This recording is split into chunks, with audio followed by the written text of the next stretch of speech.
Every time you step out of the terra firma, you expect it to support your weight, and virtually every time it does. But if you were as heavy as a high-rise office building, things would be a little different. At least over a period of years, if not immediately, you might just get a sinking feeling. Imagine what the people of Pisa, Italy thought as they watched their now famous tower begin to sink and lean. Over the years, as engineering sciences progressed, geotechnical, structural, and civil engineers began to seek answers to these budding challenges. Properly designed foundation systems were the answer. Designs, however, for these systems required specific knowledge about the complex and variable materials we call soil. To build larger and heavier structures, we had to learn how to calculate load-bearing capacities and evaluate foundation performance. One method devised was to drive a sampler into the soil and count the number of standardized blows it took to drive the sampler by 3 6-inch increments.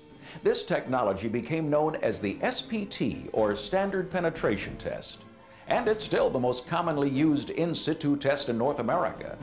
However, despite continued efforts to standardize SPT procedures, there are still repeatability problems. One benefit of standard penetration test is that it provides a sample and hence additional information. It's a way of looking deep into the subsurface soil to see what's there. By withdrawing the borehole tools after every few feet and driving the sampler in another 18 inches, geotechnical engineers can estimate the stratification of silts, clays, sands, and gravel. From this combined information, foundation systems can be designed to support each project's weight. Although the SPT method will be used for many years, maybe indefinitely, it does have its drawbacks. First of all, it's slow. There's a lot of physical work involved, and data must be entered by hand. Data collected in field logs is subjected to all the potential disasters of the job site, including rain, mud, and poor penmanship. Manpower is expensive, and hence so is the drilling process. Remember, time is money. But now a new soil testing technology is marching across the Southeast and the nation. It's called cone penetrometer testing, or CPT for short. Southern Earth Sciences, headquartered in Mobile, Alabama, is proud to introduce CPT to the Central Gulf Coast. Southern Earth Sciences is a 25-year-old geotechnical, engineering, materials testing, and environmental consulting firm with registered engineers, geologists, and environmental scientists trained in every applicable aspect of the related industries. In a nutshell, this new technology will permit the company to gather more data per hole on more job sites per year at a reduced cost to customers, with potential savings on foundation systems. In relation to other methods, the cone penetrometer is new. However, the concept was actually devised in Holland in the 1930s. Yes, the boggy alluvial and plastic soils of the Netherlands spawned many leaning buildings, though none quite so famous as Italy's Leaning Tower. Cone penetrometer testing has been used extensively in Europe and has spread to Asia and South America. It began to make its mark in the U.S. in the late 1970s. Major universities have researched and continue to do extensive testing with the cone penetrometer on various U.S. soils. These universities have developed interpolation algorithms for applying cone data to various structural designs and U.S. soil types, as well as correlations with SPT methods.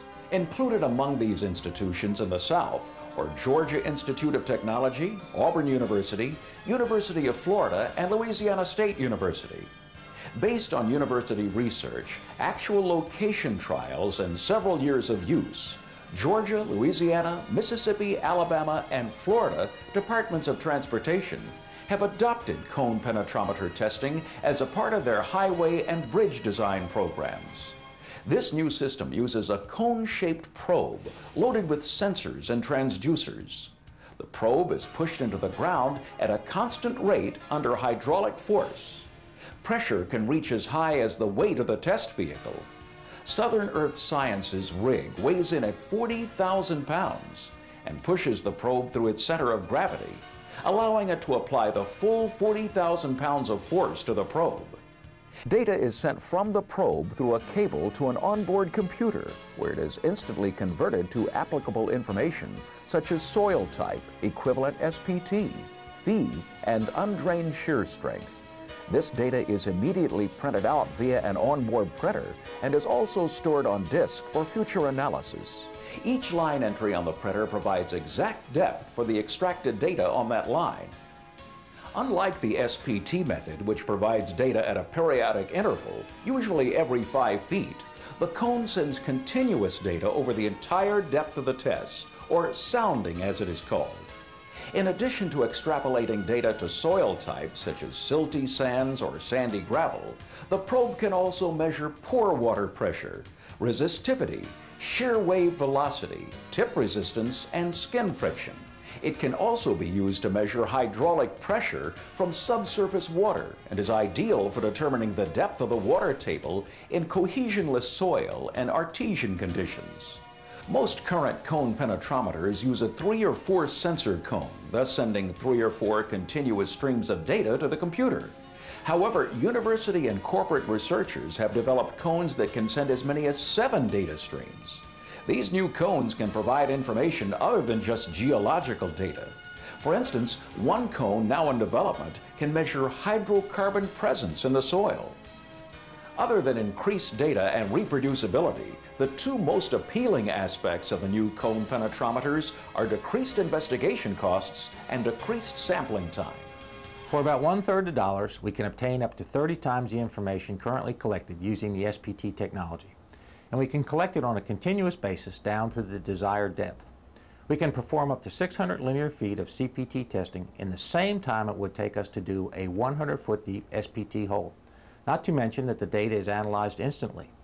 Here along the Gulf Coast, rig operators also like it a lot better, especially in the summer since they can operate from an air-conditioned cabin. The all-weather capability allows us to work in a lighted, heated, and cooled cabin, rain, shine, or at night, 24 hours a day. For our clients, this results in greater productivity. If you've ever watched a crew operating an SPT rig in a 100-degree temperature at 99% humidity, you know that productivity slows as the day heats up. If it rains, they shut down, and it's dangerous and expensive to drill borings at night. Southern Earth Sciences cone penetrometer rig, built by Hogan-Togler Incorporated in Columbia, Maryland, is mounted on a tracked vehicle that can maneuver on steep inclines, beach sand, muddy and swampy surfaces, as well as all the places a typical drilling rig could go. Once on location, the CPT rig is centered over each pre-surveyed and marked location. Next, the machine is leveled via 3 external hydraulic cylinders. This is necessary so the probe will be pushed in a perfectly vertical direction, perpendicular to the machine and to the plane of the Earth's surface. The cone also contains an inclinometer to notify operators if the direction of penetration drifts from the direction of force applied. As the cone enters the ground, it is pushed at a constant rate of 20 millimeters per second. After each meter's travel, the process stops. Another rod is added, and the probe is pushed another meter into the ground. Test data is collected every 2 centimeters and is electronically transmitted to onboard computers. This process is repeated until the desired depth is reached, or until all combined resistance forces reach 40,000 pounds. Although sometimes used in conjunction with standard penetration tests, the cone penetrometer saves days and sometimes weeks when compared to SPT drilling. Potential cost savings, in addition to those related to time, include the flexibility of specifying individual pile depths. For example, on projects involving pile foundations, saving several feet of pile length could save tens of thousands of dollars on a large project.